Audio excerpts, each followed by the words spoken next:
Okay, so about 6 years ago, my family made the switch from using regular cable TV to fiber optics TV. At first, we thought this was a good idea because we were getting more channels and more viewing experiences. But over time, the prices would just go up and go up. And that was including with our internet. So we ended up cutting back on the good channels like HBO, Cinemax Stars, channels like that. And we only noticed that our pricing went down 10 to 15%. So we finally got fed up and switched to streaming services like Netflix and Hulu. And we noticed like we were saving 80 bucks a month instead of having to spend like almost 120 bucks a month just for the premium plans. So by show of hands, how many of you actually use streaming services? Oh, that's a good majority. That's good. So for those who didn't raise their hands, my goal today is to influence you to switch from using regular cable TV or satellite TV to using the streaming services. So I'll be going over the pricing, the expensive pricing for cable and satellite TV, and basically the attitudes towards it.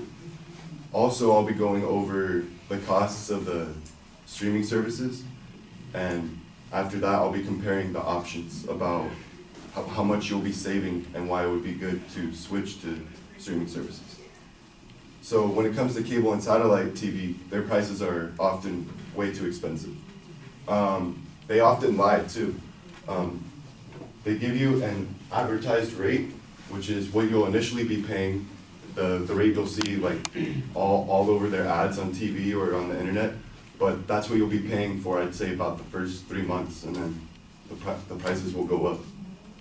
And this doesn't include hardware fees. This doesn't include that your cable box or whatever you have, that doesn't include that. So if your cable or satellite TV service makes you pay for hardware fees, that's gonna go up too with the pricing.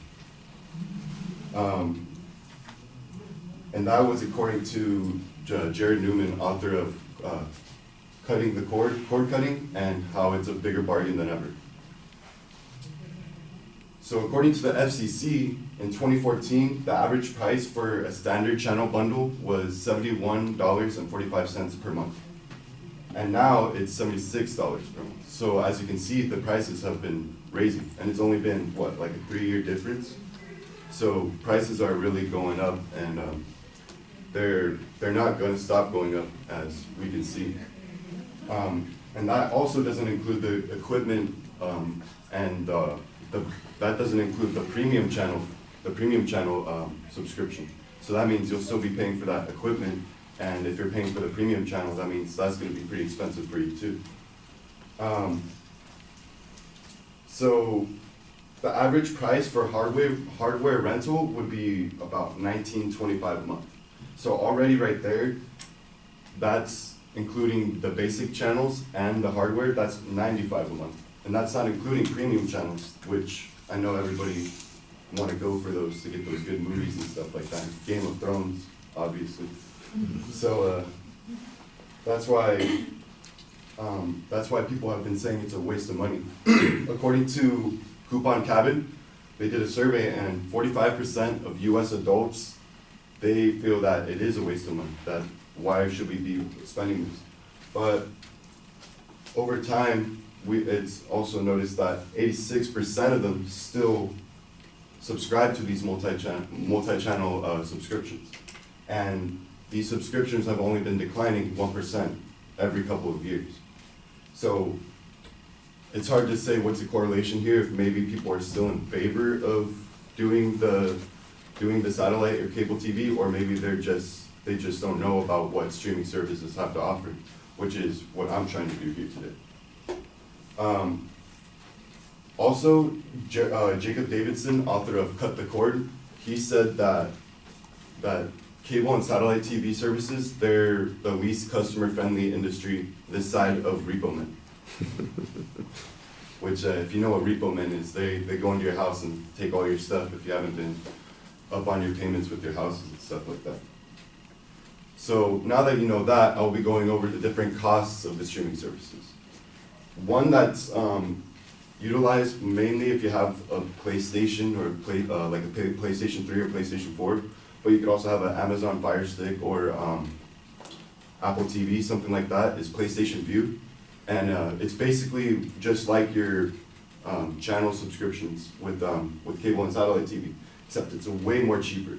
For $40 a month, you get 50 channels, and that includes ESPN. Pay $5 extra and you get regional sports. But the most expensive is $75 a month, and that offers all the premium channels they have, like HBO and Cinemax and all the movie channels. So as you can see, $75 a month, that's $1 less than the basic channel startup for the regular cable and satellite TV.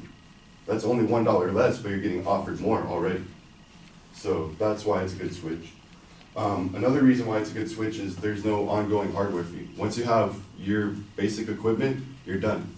You have to pay for the electricity and the internet, but other than that, no hardware, nothing else. Another streaming service is Hulu, and they're pretty cheap when it comes to that kind of stuff too. They have 2 monthly plans. One is an $8 a month plan, which it comes with limited commercials, and another is a $12 a month plan, which it comes with commercial free. And along with PlayStation View, it has no ongoing hardware fees. So once you pay for all that, you're pretty much solid with that. And then the last one, which is, in my opinion, the most favorable with people, is Netflix. Netflix, it's different from Hulu in a way because they have a 3-month plan thing, a 3-monthly plan subscription thing, but the prices are about the same. So for $8 a month, it's you get offered everything Netflix offers except for HD and Ultra HD, but you can only view it on one screen. The $10 a month, that's where you get 2 screens and you get HD, but not Ultra HD. And then the $12 a month, you get 4 screens to view on, and you get the HD and Ultra HD. So after looking at these, you can kind of tell where you are with the pricing and how much you're already guaranteed savings. Like I said before, with PlayStation View, that's $75 right there. And that's only $1 less than the basic plans, but if you look, you're getting offered a lot more. And you pay $5 extra for the regional sports, $80. Already there offered more too. Also, you could do multiple streaming services, and depending on the plans you pick, it would still be less than what you're paying for cable and satellite TV. So if you do Hulu and Netflix, you do both the premium plans on there, you're paying, that's $12, that's $24 a month for both of those. And you're still noticeably less than what the average price is for cable and satellite TV. So that's why I think it would be good for us to switch to that. And not just people in general, but especially us college students, because where we're at, we're having FAFSA pay for it, or we're paying for it, but we have to work hard. And obviously, as a college students, I know we want our downtime and free time, and we like our TV. So it would be beneficial for us if we were to switch from from using cable and satellite TV and go towards streaming services, depending on which ones you guys want to choose. Thank you.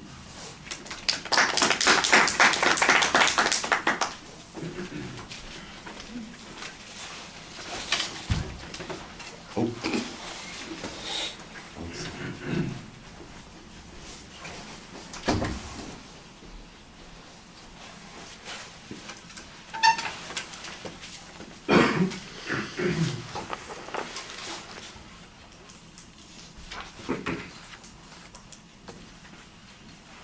So Nathan, what did you think?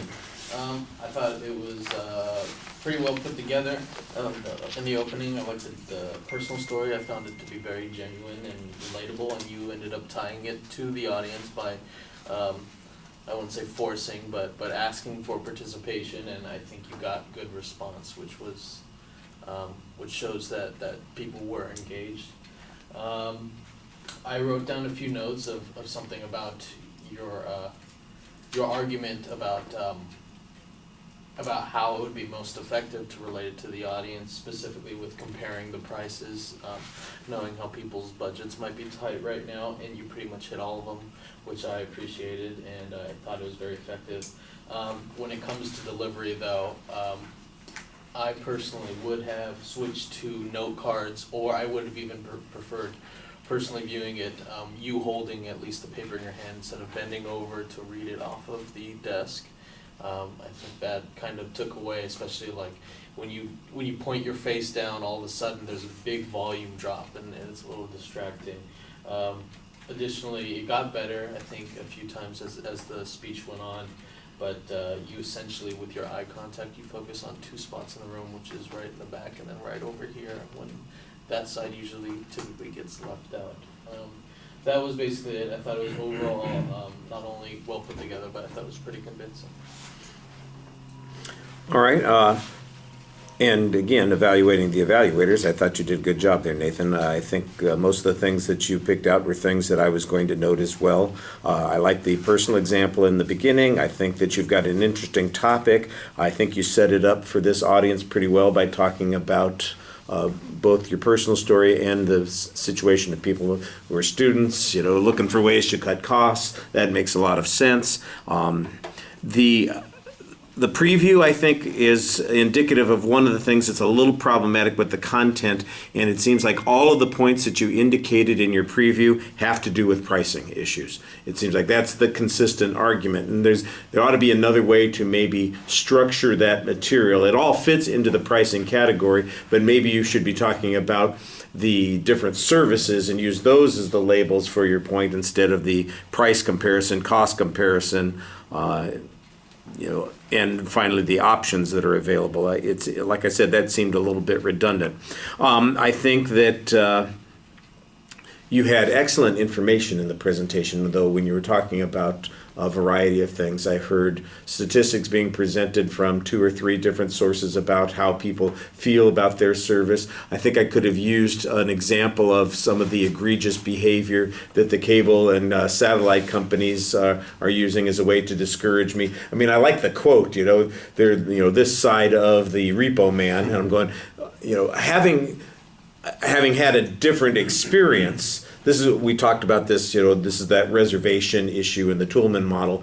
If you haven't had that kind of experience, people are going to be sitting there going, well, what the hell are you talking about? Because, I sing the praises all the time of my satellite company, because if I give them any argument about it, they almost always fold. They want to charge me for something. I say, hey, I've been a customer for 10 years. This is what I'm paying you every month. Are you sure you want to charge me for this? And they say, you've been a very loyal customer. Thank you very much. We're not going to charge you for that kind of stuff. So I don't have the experience that you're talking about. But if you could tell me how, they screw up somebody's credit because their billing cycle is all abstract, or how they shut off the service prematurely or something like that. What is it that they're doing that this guy thinks is this much short of the repo man coming into your house and taking your stuff? I'd like to know a little bit. And I know that some of those companies are not very highly rated. So that felt like the one section that wasn't well documented. But everything else I thought was pretty good. You had a lot of information, especially about the price points and the options. The delivery issues, I'm going to echo everything that Nathan was saying. I think maybe a card would have been better so that you didn't have to keep going over there. I think that you do look up, you do make good eye contact with most of the audience. He noticed that you're more particular. I didn't notice that quite as much, but I was noticing your feet so much because you constantly have to swing back over to the desk, back over to the desk, back over to the desk, and that's the thing that's really distracting. So it limits your other elements of your delivery as well. It takes you out of connecting with the audience, and that's the thing that I thought was more problematic. So I know you want to have that comfort point there, the information in case you need to refer to it, but because you're having to refer to it so often, it's not a comfort point anymore. Now it's a distraction. And so instead of enhancing your presentation, it takes away from it a bit. I think that your vocal projection and variety is pretty good. And and like I said, I think that you did some things that were nice to kind of address it to this particular audience. At the end, I thought you had the right idea for a summary, but it didn't feel like it was quite finishing just the way it should. You're on the right track there, just needed a little bit more work. All right, thank you very much, appreciate that.